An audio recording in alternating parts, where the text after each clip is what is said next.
पहला काम। आप मंदिर जाते हो, सबसे पहले क्या करते हो? मंदिर में अंदर जाते हैं, सबसे पहले क्या करते हैं? घंटा नजर उठाते हो, घंटा देखते हैं। घंटा, बड़ा वाला घंटा, नहीं चुराने के लिए नहीं कह रहा हूँ, बजाने के लिए। बड़ा वाला घंटा बजाते हैं। क्यों बजाते हो? क्या जरूरत है घंटा बजाने की? दर्शन करने तो भगवान के घंटा बजाने की क्या जरूरत है? अच्छा, घंटा बजाते हो, चलो अच्छी बात है, यही से पूजा की शुरुआत होती है। एक बात बताओ, पड़ोसी के घर में जाते हो, बाहर से दरवाजा बंद है, पता है अंदर कोई है, लेकिन दरवाजा बंद है, तो क्या करते हो?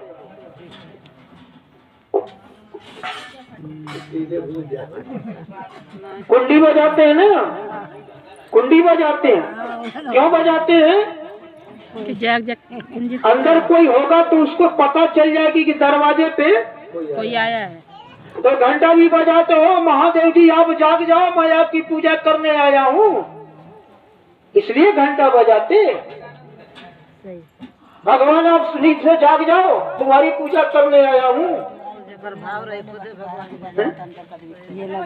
घंटा क्यों बजाते हो? घंटा बजा करके भगवान को जगाने की क्या जरूरत है? जब तुम घर से चले हो ना, जब भी भगवान को पता चल गया है कि मेरा एक भक्त घर से आ रहा है पूजा करने के लिए, सुनो, घंटा बजाते हो, अच्छी बात है, यही से शुरुआत होती है। लेकिन घंटा बजाने का मतलब पहले जान लो मेरे गुरु भाई गुरु बहन, गलती हो जाएगी तो क्षमा करना। मानचंद सिटी देखो, घंटा बजा के आप आगे निकल जाते हो, घंटा से टन टन की बड़ी सुंदर आवाज निकलती है। आप कहते हैं बड़ा बढ़िया घंटा बजा है, लेकिन घंटे ने आपसे क्या कहा है, कभी समझने का प्रयास किया आपने? बजाने वाले से ही घंटा बात करता है। आगे ये चीज जान लो, आप ही घंटा बजाते हो, लेकिन घंटे की आवाज जितनी दूरी तक जाती है मेरे गुरु भाई गुरु बहन, पूरी की पूरी पृथ्वी पवित्र हो जाती है, पूरा का पूरा वातावरण शुद्ध हो जाता है। लेकिन क्या आप शुद्ध हो पाते हो? आप अपने आप को पवित्र कर पाते हो? नहीं, इसलिए कि घंटा बजाए आगे निकल लिए। और घंटा कहता है सुन, किसी भक्त ने मुझे टांग दिया है, मैं लटक रहा हूँ भगवान के दरबार में 24 घंटे रहता हूँ, मेरा काम है, भक्त आएगा मुझे ये हाथ मारेगा, मैं आवाज करूंगा, मेरा काम, मेरी ड्यूटी खत्म, लेकिन तू मुझसे सीख ले। घंटा कहता है तू मुझसे सीख ले, मुझे बजा करके भगवान को जगाने की कोशिश मत कर, इसलिए कि वो कभी सोता ही नहीं। भगवान कभी सोते नहीं है, जो तेरे मन के अंदर भगवान बैठा है, वो कहते हैं ना कण कण में भगवान बसते हैं, हर जीव में भगवान वास करते हैं, तो आपके अंदर भी भगवान है, मेरे अंदर भी भगवान। तो घंटा कहता जो तेरे मन में भगवान बैठा है, पहले तू उसको जगा ले, और तेरे मन के अंदर बैठा हुआ भगवान जिस दिन जाग जाएगा, फिर चाहे तू मंदिर में आ चाहे घर में रह, जहां से तू चाहेगा वहीं भगवान को पुकार देगा, वहीं से आवाज लगाएगा, भगवान तेरे सामने आकर के स्वयं साक्षात खड़े हो जाएंगे। ये घंटा कहता है, लेकिन अपने पास फुर्सत कहाँ है कि घंटा ने क्या कहा है। चलिए आगे निकलते हैं, भगवान के चरणों में बड़ी श्रद्धा पूर्वक घर से मेवा मिष्ठान पान फूल वगैरह लेकर के जाते हैं, बड़ी सी डाली में सजा करके भगवान को भोग लगाएंगे, लेके जाते हो। अच्छा, भगवान की भोग सामग्री कहाँ रखते हैं? जाते हैं भगवान को भोग लगाने के लिए, कहाँ उनके सर पे रखते हैं? नहीं, आगे कहाँ पे रखते हैं? आगे पैरों में, पैरों में रखते हैं ना? क्यों पैरों में क्यों रखते? कभी मतलब आपने समझा? पैर में रखने का मतलब कभी समझाया आपने? क्यों रखते पैर में? कहते हैं कि भगवान के हजारों लाखों हाथ हुआ करते हैं, आज इनके करोड़ों हाथ है, वो पैर से भोग लगाएंगे, फिर आप पैरों में क्यों रखती हो? हा? मतलब समझ लो पहले। पैरों में हम और आप रखते हैं, बल्कि रखवाए जाते हैं। हम रखते हैं लेकिन रखवाए जाते हैं। कौन रखवाता? भगवान कहते हैं सुन, मुझे पता है तू बड़ी श्रद्धा पूर्वक घर से मेवा मिष्ठान फल फूल वगैरह लेके आया, हमें पता है मुझे भोग लगाने के लिए आया है, तो एक काम कर, मेरे पैरों में रख दे और तू जा। तेरे पीछे ढेर सारे भक्तों की अभी लाइन खड़ी है, सबको आने दे। और जब भक्तों की लाइन खत्म हो जाएगी ना, तो हम एक एक भक्तों की श्रद्धा का आकलन करेंगे, जोड़ घटाना करेंगे, किस भक्त के अंदर कितनी मजबूत शक्ति है, और जिस भक्त के अंदर जितनी श्रद्धा होगी ना, उस हिसाब से हम अपने पैरों से उठा करके भोग लगा लेंगे। पैरों में पड़ा ना, हाथ से उठा करके भोग लगा लेंगे, और जिस भक्त की जितनी अच्छी श्रद्धा होगी उसी हिसाब से उसके और उसके परिवार के ऊपर हमारी दया बरसती रहेगी। तू पहले अभी जा, पीछे वाले को आ। समझ में आ रही है बात? अच्छी लग रही है कि ट्रैक बदले, दूसरी तरफ चले? भगवान इसलिए पैरों में रख दिया जाता है, बल्कि भगवान की मर्जी होती कि पैर में रख के तू जा। अगला काम, अगरबत्ती जलाते हैं, देखा है। अच्छा एक बात और आप लोगों को याद दिला दे, मेरे गुरु भाई गुरु बहन, अक्सर करके हम देखा करते हैं कि गुरु भाई या गुरु बहन महादेव जी को 3 अगरबत्ती 2 अगरबत्ती जला दे। देखा है? 4-5 जलाना कोई जरूरी नहीं है। हम देखा है, ये तो अड़भंगी है। भक्तों को देखा है मुट्ठी की मुट्ठी अगरबत्ती जलाते हैं। हम कहते हैं महादेव जी को 3 अगरबत्ती जलाओ, 3 से ज्यादा। और आपके पास अगर 3 की संख्या में मौजूद ना हो, 2 ही हो, तो उसमें से एक रख लो, कल के लिए सिर्फ एक ही जला दो। एक जला तो प्रसन्न रहेंगे, 2 मत जाओ, 3 जानते 3 किस लिए कह रहा हूं? ये भी एक राज की बात बता दूं, महादेव जी को 3 से आगे गिनती नहीं आती है। 1 2 3, उसके आगे इनको गिनती नहीं आती, इनका हर काम 3 पे खत्म हो जाता है।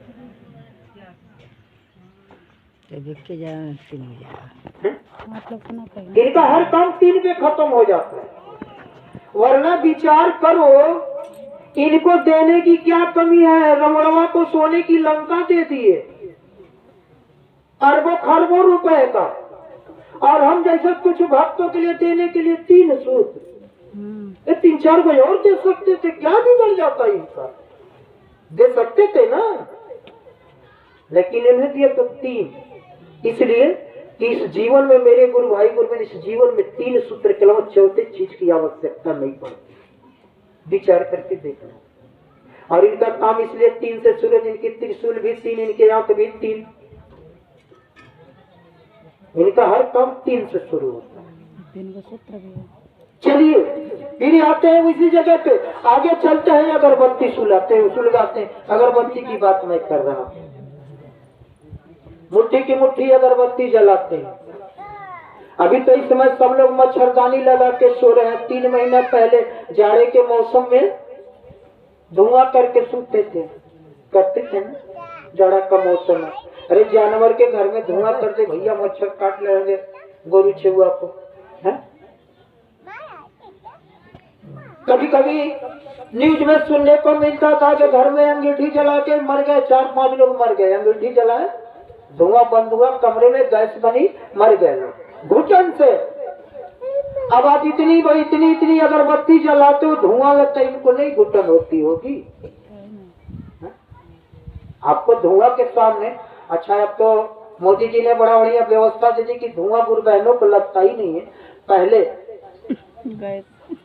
धुआं लगता था ना आंख में, बगैर कुछ कहे आंसू निकल जाते थे। इतनी अगरबत्ती जलाते हो महादेव जी के चरण, उनको धुआं नहीं लगता होगा? उनकी भी तो सांस घुटती होगी ना।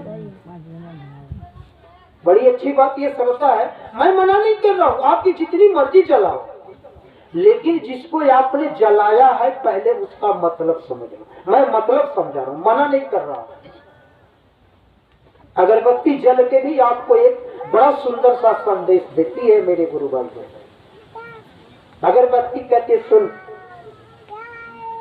कंपनी वाले ने मुझे बनाया है जलाने के लिए, अब तेरी मर्जी, मकान में जला ले, दुकान में जला ले, खलिहान में जला ले, समझ में तो शमशान में जला ले, जीते जी जला ले, तेरे समझ में आएगा, तेरी क्षमता होगी तो अपने मरने के बाद भी जला ले। क्या बिगड़ता है?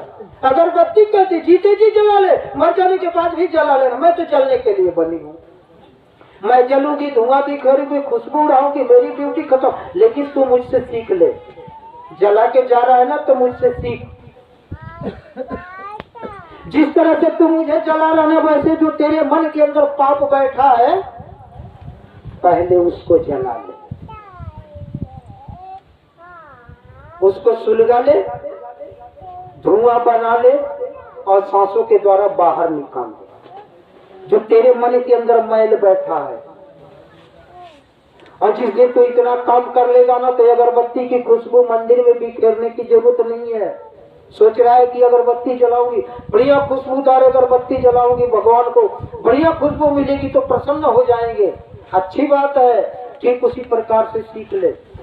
जब तेरे मन के अंदर की मैल जल करके धुआं के बन करके सांसों के द्वारा बाहर निकल जाएगी, उस दिन तेरी पूरी की पूरी शरीर पवित्र हो जाएगी। और जिस दिन तू इतना काम कर लेगा तेरी पूरी की पूरी शरीर पवित्र हो जाएगी और तेरी आधी पूरा पूजा सफल हो जाएगी, आधी पूजा सफल हो जाएगी सिर्फ अगरबत्ती जला लेने से। ये मैं नहीं, अगरबत्ती कह रही है। और आखिरी काम पूजा में मेरे गुरु भाई गुरु में आखिरी काम अगरबत्ती सॉरी कपूर जलाते हैं, कपूर पत्र लेते हैं, रखते हैं। बड़ा सुंदर भाव होता है कपूर जला के। जो भी मंत्र होती है, कर्पूर गौरम करुणावतारम संसार सारम भुजगेंद्रहारम सदा वसंतम हृदय रविंदे भौम भवानी सहितम नमामि। जो कुछ भी मंत्र होता है मंत्र पढ़ लिया जाता है, आरती होती रहती है। अच्छी आरती करने का एक और मतलब निकलता है। आरती करके रख देते हैं, कपूर जलता रहता है तो भगवान के घर में मंदिर में कुछ देर के लिए उजाला हो जाए, ये भी मतलब निकलता है ना। कपूर जला देंगे तो भगवान के दरबार में थोड़ा सा उजाला हो जाएगा। पर एक बात बताओ, सोचते हो कि कपूर जला के मंदिर में उजाला कर लेंगे, लेकिन बताओ जो सारी दुनिया को उजाला करता हो, तुम्हारी और मेरी क्या औकात है जो उसके घर में हम उजाला कर सकेंगे? है औकात? नहीं। फिर उजाला करने के लिए हम कपूर नहीं जलाते। ये आरती का बहाना होता है। लेकिन कपूर जल के भी मेरे गुरु भाई गुरु बहन जलने वाले को बहुत बढ़िया सीख देता है। पर भक्त के पास समय नहीं बचता है कि वो समझ सके कि ये कपूर ने क्या कहा। आप कपूर को जलाते हो ना, देखा होगा कपूर पहले पिघलता है, सीधा नहीं जलता है। कपूर पहले पिघलता है फिर जलता है, और जब जल जाता है तो कुछ नहीं बचता है। और जिस कपूर में जलने के बाद बच जाए ना, समझो वो डुप्लीकेट है, वो मिक्स है, उसमें पाउडर मिलाया जाता है वजन बढ़ाने के। तो हम यार आप भक्त महादेव जी को भगवान के दरबार में आरती करते हैं, लेकिन कपूर ने क्या कहा कभी सीखा नहीं। कपूर कहता है ना, सुन,